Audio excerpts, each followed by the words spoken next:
Hello everyone, welcome to study IAS YouTube channel. दोस्तों, आज यहाँ पे हम लोग डिस्कस करने वाले हैं बहुत ही इंपॉर्टेंट टॉपिक जिसका नाम है मौर्य उत्तरकाल। तो इससे पहले जो हम लोगों ने वीडियोस देखे वह जो है आपको, अगर जो नहीं आपने देखा है तो आप जा करके प्लेलिस्ट देख सकते हो। वहाँ पे आपके लिए प्लेलिस्ट क्रिएट है, तो आप जा करके उन सभी वीडियोज़ को देखो एंड देन उसके बाद अभी इस वीडियो को देखोगे तो आपको सारी चीज़ें एकदम बेसिक से क्लियर होंगी। बिकॉज अभी मान लो आप बीच बीच में वीडियोज़ देखोगे तो प्रॉब्लम क्या होती है कि मैं जो भी चीज़ बताऊंगा या मान लीजिए जो, क्योंकि देखो जो वीडियोस आप यहाँ पे देखोगे वह एक दूसरे से रिलेट करते हैं, ठीक है। तो ये जो मौर्य उत्तरकाल है, अगर जो आपने मौर्य काल नहीं पढ़ा होगा तो आपके लिए प्रॉब्लम हो जाएगी। अगर जो आप मौर्य वाला देखते हो तो आपने मगध वाला नहीं पढ़ा था तो आपको प्रॉब्लम क्रिएट हो जाएगी।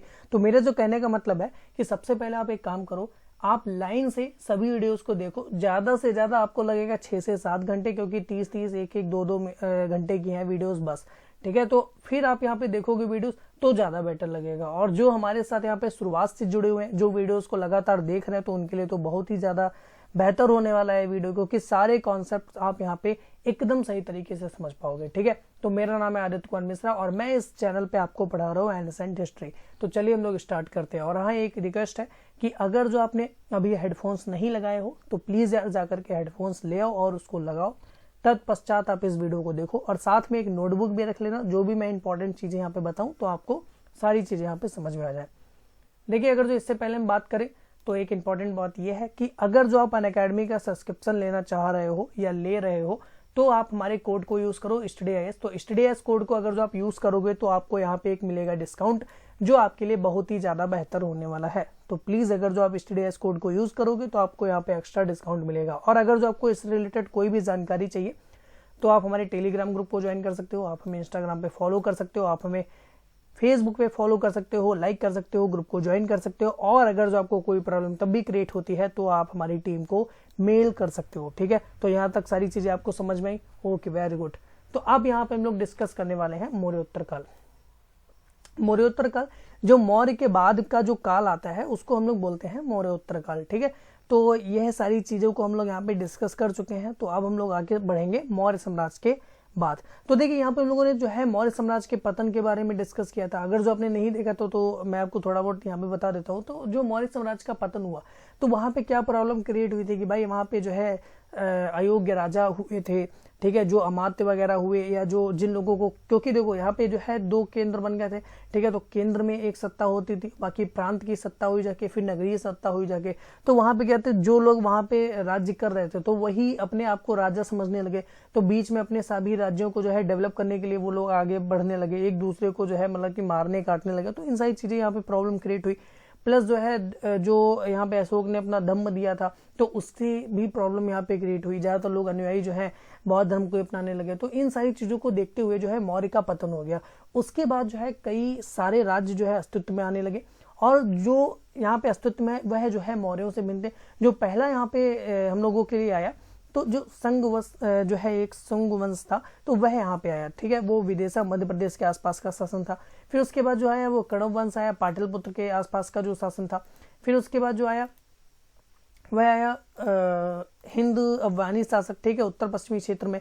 फिर उसके बाद जो है वो सातवाहन आया डेक्कन तथा मध्य भारत के क्षेत्र में। फिर आया चेदी वंश जो है उड़ीसा क्षेत्र में, ठीक है।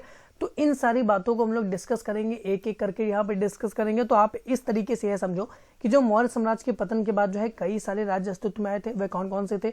तो पहला यहाँ पे होता है हम लोगों का संग वंश, दूसरा होता है कण्व वंश और फिर उसके बाद होता है हिंद अफगानी शासक, उत्तर पश्चिमी क्षेत्र में राज्य करते थे। सातवाहन यहाँ पे आए और चेदी वंश वगैरह आए उड़ीसा क्षेत्र में, ठीक है। जो कलिंग यानी कि जो अशोक ने यहाँ पे विजय किया था तो इन लोगों ने उसको भी गवा दिया, ठीक है। जो मतलब कि यहाँ पे जो अशोक ने जिस राज्य को जीतने के बाद जो है बौद्ध धर्म का अनुयायी बन गया था उसको वहां पे उसने जीता, तो वो है लोग जो है उसको भी नहीं बचा पाए। आखिरकार जो है मौर्य का यहाँ पे पतन हो गया।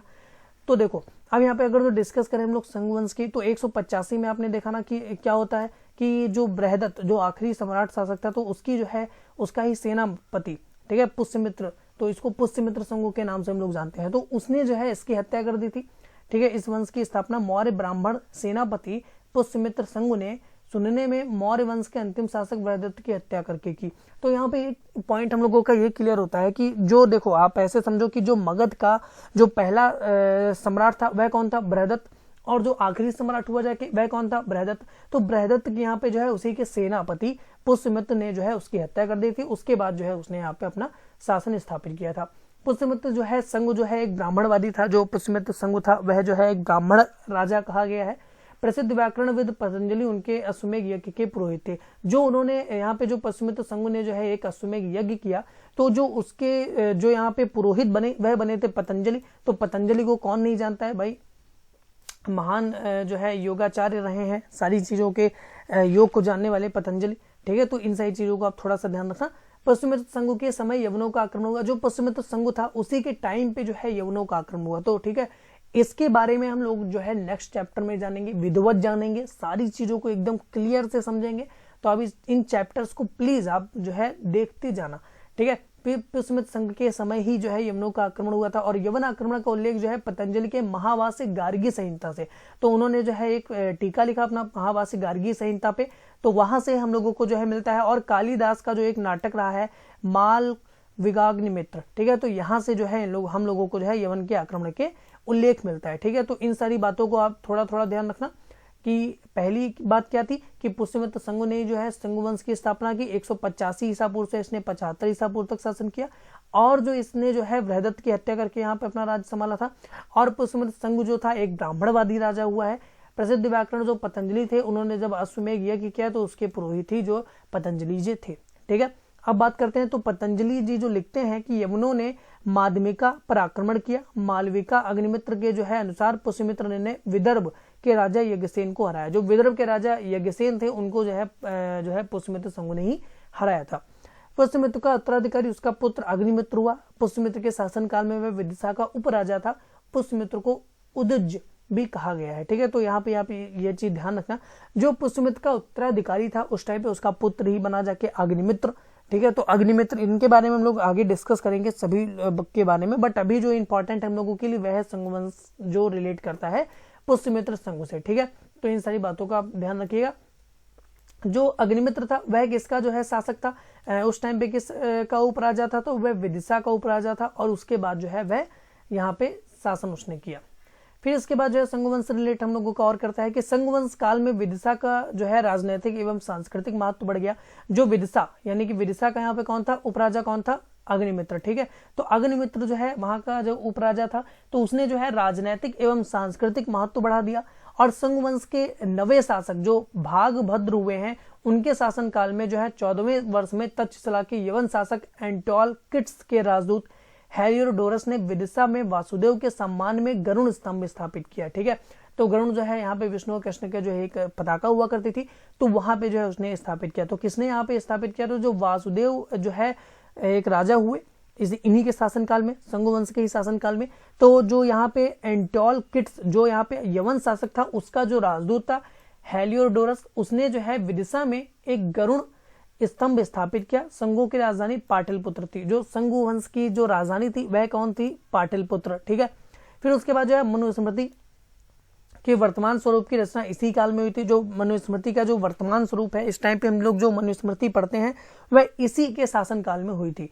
संघ काल में ही जो है संस्कृत भाषा का पुनरुत्थान हुआ। मतलब कि जो संस्कृत भाषा जो हम लोगों की बोली जाती थी वैदिक काल में, तो वैदिक काल से जो है यहाँ पे थोड़ा उसका महत्व घट गया था, क्योंकि भाई प्राकृत भाषा आ गई, या आप मान लो कि जो है मौर्य की जो यहाँ पे मगध की अर्धमागधी भाषा वगैरह आ गई थी ना, तो इन सारी बातों से जो है लोगों का थोड़ा ध्यान हट गया संस्कृत से। बट जो संघवंश, क्योंकि ब्राह्मणवादी राजा था, ब्राह्मण ही राजा था, तो उसने क्या किया कि भाई संस्कृत का जो है पुनरुत्थान कर दिया। मतलब कि उसको जो है फिर से उसका जो है उत्थान कर दिया।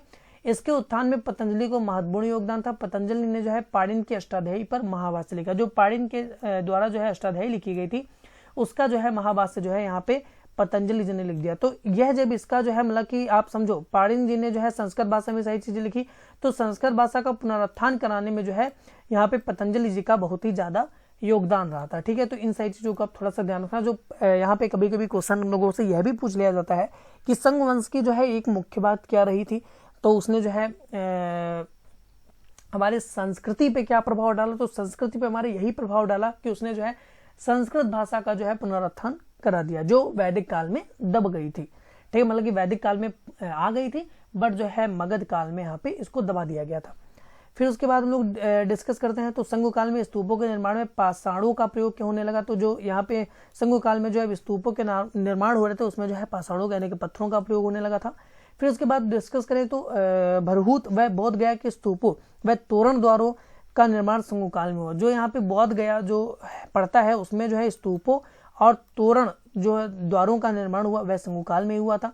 इन तोरण द्वार पर जातक कथाओं का अंकन, लोक धर्म से संबंधित चित्रकथा, गौतम बुद्ध से संबंधित चित्र प्राप्त होते हैं, किंतु संग काल में बुद्ध को मनुष्य रूप में अंकन शुरू नहीं हुआ था। जो यहाँ पे हम लोग अगर जो डिस्कस करें तो जो संग वंश था और उसमें जो है यहाँ पे बहुत सारी चीजें, यानी कि संग वंश एक ब्राह्मण का काल था बट वहां पे सभी धर्मों को मान्यता प्राप्त थी। मतलब कि क्योंकि ब्राह्मण धर्म हमारा हमेशा यही कहता है कि आप किसी भी धर्म को जो है ठेस नहीं पहुंचा सकते हो, किसी धर्म को जो है आप वहां पे उसको जो है अपने धर्म के ऊपर नहीं थोप सकते हो। तो यहाँ पे इन लोगों ने क्या किया कि बौद्धों के लिए भी बहुत कुछ किए यहाँ पे, सारे यहाँ पे इन लोगों ने बनाए। तो फिर जो है संग काल में क्या होता था कि बुद्ध को जो है मनुष्य रूप में अंकन नहीं शुरू हुआ था। यहाँ पे जो है वे चित्र ही बना दिया करते थे, लकीरें खींच दिया करते थे, ठीक है। तो इन सारी बातों का आप ध्यान रखिएगा। संग वंश के अंतिम शासक जो हुए हैं भवभूत, उनकी हत्या करके उसके प्रधानमंत्री वासुदेव ने 75 ईसा पूर्व कण्व वंश की स्थापना की थी, ठीक है। तो जो यहाँ पे जो वासुदेव जिसने जो है जो यवन शासक हुआ एंटियोल किट्स के राजदूत हेलोडोरस ने, तो वासुदेव के ही सम्मान में गरुण स्तंभ स्थापित किया था संगों की राजधानी पाटलिपुत्र, ठीक है। तो जो यहाँ पे भवभूत की उसने हत्या की वासुदेव ने, और वासुदेव ने जो है 75 ईसा पूर्व में जो है कण्व वंश की नींव रखी थी, ठीक है। तो इन सही बातों का आप ध्यान रखना। फिर हम लोग डिस्कस करते हैं कण्व वंश के बारे में। तो 73 से 28 ईसा पूर्व, ठीक है। तो यह जो है थोड़ा कम पीरियड रहा। यहाँ पे आप देखो 85 से 75 ईसा पूर्व तक रहा, बट इसका जो यहाँ पे शासन काल रहा वो थोड़ा ही कम रहा। और फिर उसके बाद डिस्कस करते हैं तो देवभूत जो यहाँ पे संग वंश का आखिरी शासक था, उसको मारकर जो है वासुदेव ने जो है कण्व वंश की स्थापना की थी। यह साम्राज्य मगध तक ही सीमित था। मतलब कि यह जो साम्राज्य रहा यह मगध तक ही सीमित रहा। इसने जो है कोई भी ज्यादा विस्तार नहीं कर पाया। जिस प्रकार से मौर्य लोगों ने यहाँ पे विस्तार किया था उस प्रकार से जो है यह जो है मगध तक ही सीमित रह गया था।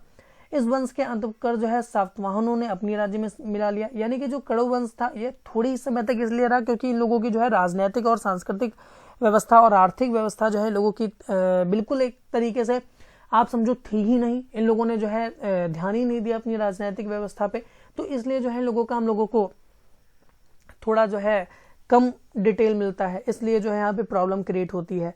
तो वासुदेव ने जो है बहुत ही अच्छा राज्य काज हमारा संभाला, बट उसके बाद जो है इन सारी चीजों का थोड़ा सा अंत हो गया और इसके बाद जो है एक बहुत ही अच्छा खासा काल, मतलब कि आप समझो कि बहुत ही ज्यादा सातवाहन लोगों ने जो है बहुत ही ज्यादा हम लोगों को भारत को बहुत ही ज्यादा योगदान दिया है, भारत को इतनी ऊंचाइयों तक पहुंचाने में।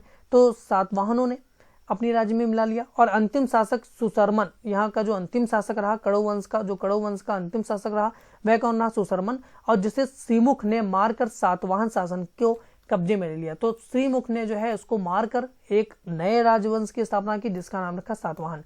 इस वंश का शासन केवल बिहार तथा पूर्वी उत्तर प्रदेश ही था और यह भी ब्राह्मण राजवंश था। इस वंश के अंतिम शासक सुशर्मन को विस्थापित कर सातवाहनों ने अपने राजवंश की स्थापना की। तो यहां तक आप सही चीज समझ गए। अब बात करते हैं सातवाहन वंश जो 60 बीसी से 225 एडी तक रहा, ठीक है। तो यह जो शासन काल रहा 60 ईसा पूर्व से जो है 225 ईस्वी तक रहा। और इसके बाद हम लोग डिस्कस करते हैं मौर्यों के बाद डेक्कन और मध्य भारत क्षेत्र में उनके जो है सही उत्तराधिकारी हुए। इनकी राजधानी जो है पैठण में थी, जिसे प्रतिष्ठान के नाम से भी जाना जाता था। तो इनकी जो राजधानी हुई वह पैठण में हुई जाके, बट जो है इसको एक नाम और दिया जाता था प्रतिष्ठान, तो इस नाम से भी इसको जो है जाना जाता था। सातवाहनों का उदय जो है आंध्र तथा महाराष्ट्र में से माना जाता है। जो यहाँ पे आंध्र प्रदेश और महाराष्ट्र हमारा हुआ जाके, तो वहां से जो है लोगों का उदय माना जाता है। बट यह एक जो है एक माना ही जाता है, काल्पनिक है, बट इसके बारे में साक्ष्य भी हम लोगों को क्योंकि ज्यादा तो उदय वगैरह से आंध्र वगैरह से मिले हैं, इसलिए जो है यहाँ पे इसको माना जाता है। तो श्रीमुख ने जो है इसकी स्थापना की थी। इस वंश की जो स्थापना की वो श्रीमुख ने की थी। इस वंश का सबसे प्रतापी राजा हुआ है वो सातकर्णी हुआ है। गौतमी पुत्र सातकर्णी इस नाम से भी इसको जाना जाता है।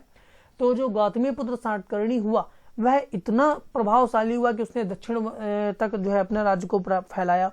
नासिक में मिले अभिलेख से जो है सातकर्णी ने अपनी माता गौतमी वैलसारी को समर्पित किया है। जो यहाँ पे नासिक से एक अभिलेख मिला है, उसने जो है सातकर्णी जो राजा हुआ उसने अपनी माता गौतमी पुत्र को जो है यहाँ पे इस अभिलेख को जो है समर्पित किया है।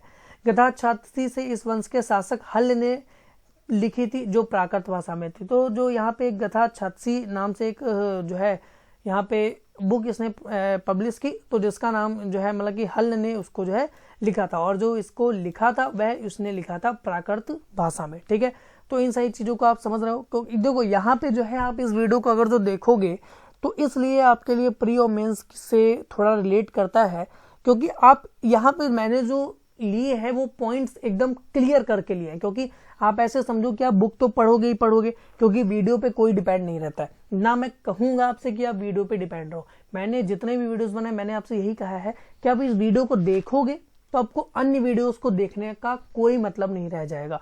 क्यों? क्योंकि आप इन वीडियो को देखोगे तो आपके सारे पॉइंट्स क्लियर हो रहे हैं। जैसे आप समझो कि यहाँ पे आपने एक यही पॉइंट्स देख लिया कि भाई मौर्यों के बाद जो है डेक्कन और मध्य भारत के क्षेत्र में उनकी सही उत्तराधिकारी हुए।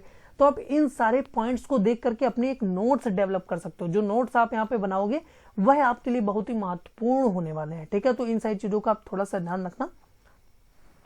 फिर अगर जो बात करें तो इस वंश का जो है प्रथम प्रसिद्ध राजा है वह सातकर्णी प्रथम गौतमीपुत्र सातकर्णी हुआ था। इसकी उपाधियां जो है अप्रत्यत चक्र, दक्षिणापति। इसने 2 अश्वमेध जो है यज्ञ किए। आप ऐसे समझो इसने जो है 2 अश्वमेध यज्ञ किए थे। और इसने जो है दक्षिणापति इसलिए इसको कहा जाता था क्योंकि इसने जो है दक्षिणों तक अपना जो है राज्यकार्य जो है मतलब कि हिला के रख दिया था। राजा हॉल यानी कि जो 20 ईस्वी से 24 ईस्वी तक रहे, उसने जो है प्राकृत भाषा में गाथा सप्तशती नामक ग्रंथ की रचना की थी। ठीक है, तो यहाँ पे जो है इसने प्राकृत भाषा में इसकी रचना की हुई थी। ठीक है, अब बात हम लोग करते हैं सातवाहन वंश। तो यहाँ पे जो है इसने क्या किया कि पुलवामी तृतीय नाम से इस वंश का अंतिम शासक हुआ। जो एक पुलवामी तृतीय नाम से इस वंश का अंतिम शासक हुआ था। सातवाहनों के पश्चात जो है वकाटकों ने अंदर तथा महाराष्ट्र में शासन स्थापित किया। ठीक है, तो यहाँ पे क्या होता है कि जो एक वकाटक नाम से जो है एक शासक हुए, तो उन्होंने जो है मगध के आसपास के क्षेत्र और महाराष्ट्र में जो है यहाँ पे शासन अपना स्थापित कर लिया था। सातवाहनों ने जो है ब्राह्मणों तथा बुद्ध संतों को कर रहित भूमि दान करना शुरू किया था। यहाँ पे आप ऐसे समझो कि सातवाहनों ने जो है बुद्ध संतों को जो है और ब्राह्मण संतों को यहाँ पे जो है कर रहित भूमि दान करना शुरू कर दिया था। आप जो है इन सारी चीजों को इससे रिलेट कर सकते हो कि यहाँ पे जो है सातवाहनों ने लोगों के लिए, बुद्ध लोगों के लिए, ब्राह्मण लोगों के लिए बहुत से कार्य किए। ठीक है, और अमरावती और नागार्जुन कोंडा में स्तूप के निर्माण कराए। तो यहाँ पे जो है अमरावती में और यहाँ पे जो है नागार्जुन कोंडा में स्तूप के निर्माण करवाए थे सातवाहनों लोगों ने। और सातवाहनों की राजकीय भाषा प्राकृत थी। जो सातवाहन लोग यहाँ पे जो अपनी भाषा यूज करते थे, जो लिखावटी में यहाँ पे भाषा यूज करते थे, तो वो इन लोगों की भाषा होती थी प्राकृत। ठीक है, तो आप इन सही बातों को ध्यान रखिएगा। ठीक है, और सातवाहनों की राजकीय भाषा प्राकृत थी। सातवाहनों ने अपने सिक्के चलवाए जो मुख्यतः सीसा, तांबा और कांसे के थे। ठीक है, तो इस बात का आप ध्यान रखना, जो यहाँ पे सातवाहनों ने जो है यहाँ पे अपने सिक्के चलवाए वह जो है तांबा और कांसे के थे, और शीशे के भी यहाँ पे इन लोगों को सिक्के प्राप्त होते हैं। मतलब कि जो हम लोगों को यहाँ पे साक्ष्य प्राप्त हुए हैं वह इन्हीं के साक्ष्य प्राप्त हुए हैं। सातवाहनों की राजधानी प्रतिष्ठान यानी कि पैठन थी, जो एक प्रमुख व्यापारिक नगर भी था। यहाँ पे इन लोगों ने जो है अपनी राजधानी को जो है सातवाहनों ने प्रतिष्ठान यानी कि पैठन के नाम से यहाँ पे राजधानी बनाई, जो एक यहाँ पे व्यापारिक केंद्र भी रहा था। ठीक है, तो इन सारी बातों का आप ध्यान रखिएगा। अब बात करते हैं हम लोग छेदी वंश की। तो इसके बाद जो वंश आया वह है छेदी वंश। मौर्य वंश के पश्चात कलिंग क्षेत्र में छेदी वंश का उदय हुआ। जो यहाँ पे कलिंग हम लोगों का पड़ता है वो उड़ीसा पड़ता है। ठीक है, इसकी राजधानी जो है शिशुपालगढ़ थी। इस वंश को शासकों को खारवेल कहा गया। ठीक है, तो यहाँ पे खारवेल के अभिलेख बहुत ज्यादा फेमस हुए हैं। ठीक है, तो खारवेल के अभिलेख हम लोगों को बहुत ही ज्यादा मिले हैं। ठीक है, तो इस वंश से जो है शासकों को कहा जाता था खारवेल, लेकिन इस वंश को क्या कहा जाता था? छेदी वंश। हाथी गुम्फा अभिलेख से यह जानकारी मिलती है कि ये वंश जैन धर्म का संरक्षण देता था। तो यहाँ तक जो भी जैन मतलब कि जैन धर्म भी जो है बौद्ध धर्म के साथ ही उपजा। तो बौद्ध धर्म ज्यादा फेमस हो गया, जैन धर्म थोड़ा कम फेमस हुआ। बट यहाँ पे इन लोगों ने क्या किया कि भाई छेदी वंश वाले लोगों ने जैन धर्म को जो है अपना संरक्षण प्रदान कर दिया था। ठीक है, हिंद यूनानी जो यहाँ पे आए आक्रमण करने के लिए, तो मौर्य काल के बाद सबसे पहले आक्रमण करने वालों में सर्वप्रथम यही थे। हिंद यूनानी लोगों ने जो है सर्वप्रथम यहाँ पे मौर्य काल पे जो है यहाँ पे अपना आक्रमण किया। ये बैक्ट्रिया के रहने वाले थे, जो एक बैक्ट्रिया पड़ता है। ठीक है, वहां के लोग रहने वाले थे। इनमें सबसे प्रतापी जो है राजा मिनंडर था, जिसे मिलिंद के नाम से भी जाना जाता था। इसकी राजधानी सियालकोट थी। आप देखो यहाँ पे जो है इन सारी चीजों को हम लोग जल्दी जल्दी डिस्कस इसलिए कर रहे हैं क्योंकि मैं इसके बारे में आपके लिए एक पूरा डेडिकेटेड यहाँ पे वीडियो ला चुका हूँ। ठीक है, आप चिंता मत करो, मैंने पीपीटी सारी क्रिएट कर ली है। यहाँ पे हम लोगों ने शॉर्ट देखो यहाँ पे हिंदी यूनानी वगैरह हम लोग शॉर्ट पढ़ेंगे, बट जो हम लोग आगे आपके लिए जो मैंने चैप्टर बनाया है आपके लिए, तो वह वहां पे पूरा डिस्कस हम लोग करेंगे इसके बारे में। ठीक है, पॉइंट्स के तौर पे डिस्कस करेंगे, बट जो भी मैंने पॉइंट्स यहाँ पे आपके लिए लिए हैं तो वह आप जो है एक आप समझो शॉर्ट नोट्स के रूप में भी तैयार कर सकते हो। ठीक है, तो जो इनमें सबसे प्रतापी राजा हुआ वह मिलिंडर हुआ था, जिसे हम लोग मिलिंद के नाम से भी जानते हैं, और इसकी जो राजधानी हुई वह सियालकोट थी। प्रसिद्ध बुद्ध ग्रंथ जो है मिलिंदपन्हु से जो है मिलिंद और बुद्ध संत नागार्जुन के संवाद का संग्रह है। तो यहाँ पे जो है जो मिलिंडर था उसने जो है वहां पे हम लोगों को एक और यहाँ पे उपन्यास से हम लोगों को मिलता है, ग्रंथ मिलता है, उसको बोलते हैं मिलिंदपन्हु। ठीक है, जिसमें जो है मिलिंद और जो बुद्ध संत हुए हैं नागार्जुन, उनके जो है संवाद का संग्रह यहाँ पे हम लोगों को मिलता है। नागसेन ने ही मिलिंद को बौद्ध धर्म की दीक्षा दी थी। जो नागसेन था उसने जो है मिलिंद को बौद्ध धर्म की शिक्षा दी थी। इन लोगों ने बड़ी मात्रा में सिक्के चलवाए। ठीक है, तो यहाँ पे हम लोग आगे सिक्कों के बारे में डिस्कस करेंगे क्योंकि इस काल के जो सिक्के हुए बहुत ही ज्यादा फेमस हुए, इससे हम लोगों को बहुत से क्वेश्चंस मिलते हैं। जो यहाँ का अंतिम राजा हुआ वह हुआ हैस्त्रस। ठीक है, जो यहाँ का अंतिम राजा हुआ वह हैस्त्रस, और इन लोगों ने सर्वप्रथम सोने के सिक्के चलवाए। सोने के सिक्के जो है सर्वप्रथम कनिष्क ने चलवाए थे कुषाण वंश के टाइम पे। ठीक है, तो जो यहाँ पे हुआ डेमेट्रियस और सिकंदर के बाद आक्रमण करने वाला पहला यूनानी था। ठीक है, तो यहाँ पे जो डेमेट्रियस ने जो है आक्रमण किया वह सिकंदर के बाद जो है आक्रमण करने वाला पहला यूनानी था। अब बात करते हैं शक, जो यहाँ पे बहुत ही ज्यादा फेमस हुए। ठीक है, तो इन लोगों ने जो राजकाज अपना स्थापित किया।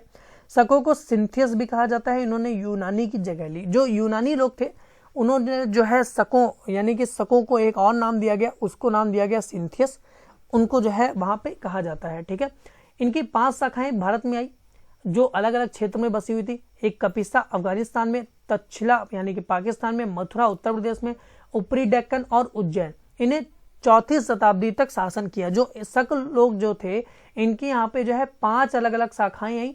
वह कौन कौन सी थी? वह शाखाएं हमारी थी, पहला तो कपिसा अफगानिस्तान, ठीक है, और उसके बाद जो है मथुरा और तक्षशिला यानी कि तक्षशिला वगैरह, और ऊपरी डेक्कन और उज्जैन। इन्होंने जो है 4वीं शताब्दी तक अपना शासनकाल किया। इनमें जो है सबसे प्रमुख शासक जो है रुद्रदमन रहा है 130 से 150 एडी तक। ये अपने द्वारा किए गए सामाजिक कार्यों के लिए भी प्रसिद्ध था। जो इसने जो अपने द्वारा सामाजिक कार्य किए उसके लिए इसको जो है बहुत ज्यादा माना जाता है, रुद्रदमन के नाम से इसको जाना जाता था। इसने जो है सुदर्शन झील गुजरात जो है उसका पुनरुद्धार किया, जिसका निर्माण चंद्रगुप्त मौर्य ने करवाया था। जो चंद्रगुप्त मौर्य थे उन्होंने जो है इसका जो है निर्माण कराया, बट इसने जो है सुदर्शन झील का पुनरुत्थान यानी कि उसका पुनर्निर्माण करवा दिया था। इसकी जानकारी जो है हम लोगों को जूनागढ़ के अभिलेख से मिलती है। जूनागढ़ है, ये नहीं जूनागढ़ है, ठीक है, तो अभिलेख से हम लोगों को मिलती है। अन्य शक शासक जो है नहपना, उसवदेव और आदि ये लोग जो हुए, बट यहाँ पे जो शक शासक जो है रुद्रदमन यहाँ पे बहुत ही ज्यादा फेमस हुआ था। 58 ईसा पूर्व में जो है उज्जैन के शासक विक्रमादित्य ने शकों को हराया, जिसके उपलक्ष्य में विक्रम संवत नामक एक नए कैलेंडर का लागू हुआ। तो यहाँ पे जो है विक्रमादित्य के बारे में हम लोग बहुत ही ज्यादा जानते हो, ठीक है, तो विक्रमादित्य इनके बारे में हम लोग जो है आगे डिस्कस करेंगे, बट अभी के लिए आप इतना समझो कि विक्रमादित्य ने जो है शकों को हराया था और यहाँ से इन लोगों को खदेड़ भगाया था। ठीक है, अब अगर तो बात करें तो पहला यहाँ पे आया, उसके बाद तो इन्हें जो है पार्थियन भी कहा जाता है। ये ईरान के रहने वाले थे। इन्होंने उत्तरी क्षेत्र में शकों का स्थान लिया और इनका राज्य जो है बहुत छोटा था।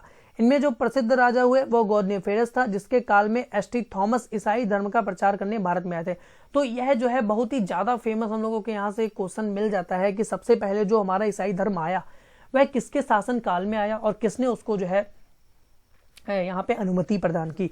तो पहलों के शासन काल में जो है एसटी जो सेंट थॉमस हुए वह ईसाई धर्म का प्रचार करने जो है भारत किसके शासन काल में आए थे? गॉडनेफेरस के शासन काल में यहाँ पे आए। और पहले उन्हें मुख्य रूप से तांबे के सिक्के चलवाए। ठीक है, जो पहले यहाँ पे हुए उन्होंने मुख्य रूप से जो है तांबे के सिक्के चलवाए थे, तो इस पॉइंट को आप ध्यान रखिएगा। इसके बाद एक ऐसा साम्राज्य आया जिसको हम लोगों ने बोला कुषाण। ठीक है, तो यहाँ पे जो है अपनी संस्कृति को जो सबसे ज्यादा प्रभावित किया है वो कुषाणों ने ही किया है।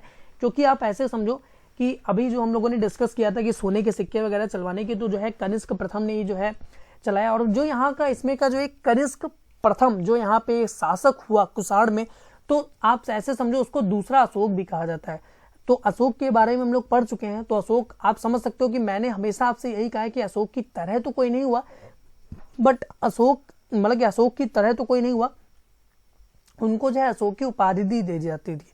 ठीक है, तो अब अगर जो बात करें तो यहाँ पे ये मध्य एशिया से आए थे और ये यूची कबीले के थे। तो यह जो है मध्य एशिया से आए थे और इनको जो है यूची कबीला बोला जाता था। इन्होंने उत्तर पश्चिमी क्षेत्र में पहलुओं का स्थान लिया। ठीक है, तो यहाँ पे जो है इन लोगों ने पहलुओं का स्थान लिया। कुषाण ने प्रसिद्ध जो है सिल्क मार्ग पर नियंत्रण रखा था और इस वंश की स्थापना कुजुल कदफिसेस ने की थी। तो जो इस वंश की स्थापना की, यानी कि जो कुषाण वंश की स्थापना की, तो उसकी स्थापना किसने की थी? कुजुल कदफिसेस ने की थी। और यहाँ पे अगर जो डिस्कस करें तो कुषाण जो है लोगों ने अधिक मात्रा में सोने के सिक्के चलवाए। यहाँ पे जो मैंने डिस्कस किया ना कि यहाँ पे आप देखो, ठीक है, तो यहाँ पे एक था कि यहाँ पे जो है हिंद यूनानी के टाइम पे लिखा हुआ था। एक मिनट में आपको अभी देख के बताता हूँ कहाँ पे हो गया था। ठीक है, यहीं पे कहीं पे ये देखिए लिखा, इन लोगों ने जो सर्वप्रथम सोने के सिक्के चलाए। जो ये हिंद यूनानी आए थे तो इस टाइम पे कहाँ पे हुआ? कुषाण के टाइम पे जो है, यहाँ पे कुषाण के टाइम पे जो है हम लोगों को सोने के सिक्के जो है ज्यादातर मात्रा में हम लोगों को मिलते हैं। तो यहाँ पे जो प्रसिद्ध शासक हुआ कनिष्क, तो इसने शासन कितने से कितने तक किया? तो 78 एडी से 101 एडी तक जो है इसने शासन किया और इसको जो है दूसरा अशोक भी कहा जाता है। ठीक है, बात करते हैं और इसके बारे में। तो इसने जो है 78 एडी में नया कैलेंडर शक संवत चलाया, बहुत ही ज्यादा इंपॉर्टेंट है। देखो विक्रमी संवत हम लोग जो है अपनाते हैं, ठीक है, और मतलब कि विक्रमी संवत को तो हम लोग जानते ही जानते हैं। इसने एक और नए संवत की स्टार्ट कर दिया जिसको यहाँ पे जो है इसने नाम रखा शक संवत, जो भारत सरकार को वर्तमान में आधिकारिक कैलेंडर है। बहुत ही ज्यादा इंपॉर्टेंट क्वेश्चन है, बहुत ही ज्यादा बार पूछा गया क्वेश्चन है। तो इसमें जो है ऐसा लिखा होता है कि यहाँ पे जो है जो वर्तमान सरकार है भारत की, तो उसका जो आधिकारिक कैलेंडर है वह किस संवत से रिलेट करता है।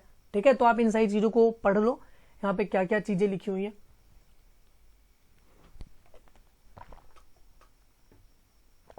ठीक है, तो यहाँ पे आपने पढ़ लिया कि जो यहाँ पे भारत सरकार द्वारा जो आज का जो हम लोगों को आधिकारिक कैलेंडर अपनाया जा रहा है वह क्या अपनाया जा रहा है? वह शक संवत ही अपनाया जा रहा है। बहुत ही ज्यादा इंपॉर्टेंट है। इसको किसने चलाया था? तो कुषाण ने के जो शासन काल में इसको चलाया गया था। ठीक है, फिर बात करते हैं तो कनिष्क ने अपना साम्राज्य काफी बड़ी सीमा में फैलाया। इसको अशोक इसीलिए नहीं बोला जाता था। इनकी राजधानी जो है पेशावर थी। कनिष्क के काल में ही चौथी बुद्ध संगति हुई थी। जो यहाँ पे अगर जो बात करें तो कनिष्क के काल में ही यहाँ पे चौथी बौद्ध संगत हुई थी। ठीक है, मैंने पहली और दूसरी आपको बता दी थी और तीसरी भी बता दी थी कि कहाँ कहाँ हुई थी। कनिष्क का सर जो है रहित मूर्ति मथुरा से प्राप्त हुआ है। यहाँ पे जो कनिष्क की हम लोगों को एक मूर्ति भी प्राप्त हुई है, बट दुख की बात यह है कि उसका सर हम लोगों को नहीं मिल पाया है। ठीक है, तो यहाँ पे जो हम लोगों को चीजें प्राप्त हुई, तो वह चीजें कौन कौन सी प्राप्त हुई कि मथुरा से हम लोगों को यहाँ पे जो है एक इसका सर रहित मूर्ति प्राप्त होती है। इस वंश का जो अंतिम जो है प्रतापी शासक रहा वह वासुदेव प्रथम ही था। ठीक है, तो वासुदेव ने ही जो है यहाँ पे इन सारी चीजों को लाया, बट वासुदेव प्रथम ही इनका जो है लास्ट शासक रहा, वासुदेव प्रथम। अब हम लोग और जान लेते हैं इसके बारे में, मतलब कि हम लोग स्टार्ट से पढ़ते हैं कि भाई सारी चीजें आपको एकदम से याद हो जाए। तो मौर्योत्तर काल, ठीक है, यह जो है मौर्य साम्राज्य के पतन के बाद यहाँ पे अस्तित्व में आया। तो पहला यहाँ पे जो है संग वंश, कड़व वंश, हिंद यूनानी शासक, सातवाहन, छेदी वंश यहाँ पे रहा। ठीक है, संग वंश की स्थापना जो है किसने की थी? पुष्यमित्र संग ने की थी और 185 ईसा पूर्व से 75 ईसा पूर्व तक यह रहा। ठीक है, इसी के काल में जो है यवन का आक्रमण हुआ और इसके बाद जो है इसका पुत्र जो है उत्तराधिकारी बना अग्निमित्र। ठीक है, तो अग्निमित्र जो है यहाँ पे जो है इसने जो है बहुत सारी चीजें यहाँ पे जो है विदिशा को जो है राजनीतिक और सांस्कृतिक महत्व बढ़ा दिया था। और यहाँ पे जो है वासुदेव के सम्मान में जो है गरुड़ स्तंभ स्थापित कराया गया था हेलियोडोरस ने। और मनुस्मृति जो हम लोग प्रेजेंट टाइम में पढ़ रहे हैं उसका जो है उसकी जो एक नई रचना यहाँ पे प्रारंभ हुई वह मनुस्मृति की संग वंश के ही शासनकाल में हुई थी। और यहाँ पे जो है पतंजलि ने जो है पाणिनि के अष्टाध्यायी इसी काल में लिखा था और जो इस संस्कृत का भाषा का पुनरुत्थान हुआ वह इसी काल में हुआ था। ठीक है, अब अगर जो डिस्कस करें कड़व वंश की 73 से 28 ईसा पूर्व तक रहा और देवभूति को मारकर वासुदेव ने जो है कड़व वंश की स्थापना की थी। यह साम्राज्य जो है मगध साम्राज्य तक ही सीमित रहा और इसका जो अंतिम शासक रहा वह रहा सुशर्मन और इसकी हत्या की थी सिमुख ने। श्रीमुख ने जो है फिर सातवाहन वंश की स्थापना की और मौर्यों के बाद डेक्कन और मध्य भारत में इन्हीं का जो है उत्तराधिकार रहा। ठीक है, सातवाहनों में जो सबसे प्रतापी राजा हुआ वह हुआ गौतमी पुत्र सातकर्णी, और यहाँ पे जो है इसके एक जो है गौतमी पुत्र सातकर्णी के पुत्र वगैरह ने लिखा गाथा सप्तशती, और यह जो है रचना थी प्राकृत भाषा में, और इसको रचना की थी राजा हॉल ने। सातवाहन वंश की अगर जो डिस्कस करें तो यहाँ पे जो है पुलवामी तृतीय, ठीक है, इस वंश का अंतिम शासक रहा। सातवाहनों के पश्चात जो है वकाटकों ने जो है यहाँ पे महाराष्ट्र में शासन स्थापित कर दिया था, और जो इनकी राजधानी थी वह थी प्रतिष्ठान या पैठन। फिर बात करते हैं छेदी वंश, यहाँ पे हम लोगों के काल में आया। तो मौर्य वंश के पश्चात जो है कलिंग क्षेत्र में जो है छेदी वंश का उदय हुआ, और कलिंग जो है वर्तमान ओडिशा, ठीक है, तो ओडिशा और जो यहाँ पर क्षेत्र था ओडिशा का, तो वह वहां पर आया। ठीक है, तो हाथी गुम्फा का अभिलेख यहाँ पे बहुत फेमस हुआ है, इनको खारवेल के नाम से भी जाना जाता था। हिंद यूनानी की बात करें तो मौर्य काल के बाद जो है सबसे पहले जो आक्रमण किया वह इन्होंने ही किया था, और यहाँ से जो है हम लोगों को एक चीज प्राप्त होती है कि जो प्रसिद्ध बौद्ध ग्रंथ है मिलिंद यहाँ पे जो है इसी के द्वारा रचा गया था। ठीक है, फिर अगर तो बात करें तो शकों को जो है सिद्धियस भी कहा जाता था, और इनका जो है यहाँ पे 4-5 यहाँ पे भागों में लोग बटे हुए थे। इनकी 5 शाखाएं भारत में आई हुई थी, कपिसा, तक्षशिला, मथुरा, ऊपरी डेक्कन और उज्जैन। ठीक है, ये 4वीं शताब्दी तक इन्होंने शासन किया था। ठीक है, 58 ईसा पूर्व में जो है विक्रमादित्य ने इनको जो है शकों को भारत से हटा दिया, और यहाँ पे इन्होंने जो है पहलों की बात करें तो ये ईरान के रहने वाले थे, इन्होंने उत्तरी क्षेत्रों को शकों का स्थान ले लिया था। ठीक है, फिर इसी के शासनकाल में जो थॉमस ईसाई धर्म यानी कि पहलों के शासनकाल में जो है थॉमस जो संत यहाँ पे थॉमस ईसाई जो है धर्म का प्रचार करने आए थे, वह किस राजा के शासनकाल में आए थे? तो गोरनीफेरस के शासनकाल में आए थे। कुषाण यहाँ का जो है एक शासनकाल रहा, तो यहाँ पे जो प्रसिद्ध शासक इन लोगों का रहा वह कनिष्क रहा 78 AD से 101 AD तक। इसको जो है दूसरा अशोक भी कहा जाता है। बहुत ही इंपॉर्टेंट क्वेश्चन है, कभी कभी छोटी परीक्षाओं में पूछ लिया जाता है कि दूसरा अशोक किसको कहा जाता है, तो यहाँ पे जो है कनिष्क को दूसरा अशोक कहा जाता है। कुषाण ने ही जो है यहाँ पे सिक्के चलवाए सोने के, और इसने जो है एक कैलेंडर स्थापित किया जिसका नाम रखा शक संवत, और इसको जो है आधिकारिक कैलेंडर भारत सरकार का माना जाता है। ठीक है, कनिष्क के काल में ही जो है चौथी बौद्ध संगति हुई थी। अब यहाँ पे हम लोग डिस्कस करेंगे, तो स्टडी आईएएस के अगर जो आप कोड यूज करना चाहते हो अनअकैडमी के प्लस को सब्सक्राइब करने के लिए, तो आप जरूर यूज करो, और इस वीडियो को ज्यादा से ज्यादा लोगों तक शेयर करो ताकि हम लोग इसको सब्सक्राइब करवा सके और ज्यादा से ज्यादा इस वीडियो पे लाइक पा सके। तो आपसे एक रिक्वेस्ट है कि इस वीडियो को ज्यादा से ज्यादा लोगों तक शेयर करिएगा ताकि हम लोगों को भी आपका सपोर्ट मिलता रहे। तो आई थिंक आपको आज की जो वीडियो है वो बहुत ही ज्यादा अच्छी लगी होगी, और अगर जो अच्छी लगी तो प्लीज आप कमेंट करके जरूर बताइएगा। तो आज के लिए धन्यवाद। यहाँ पे हम लोग आगे डिस्कस करेंगे कि भारत में किन किन लोगों ने आक्रमण किया, कैसे आक्रमण किया। तो नेक्स्ट वीडियो को आप देखना मत भूलिएगा और प्लेलिस्ट आप जरूर देखिएगा। तो आज के लिए धन्यवाद।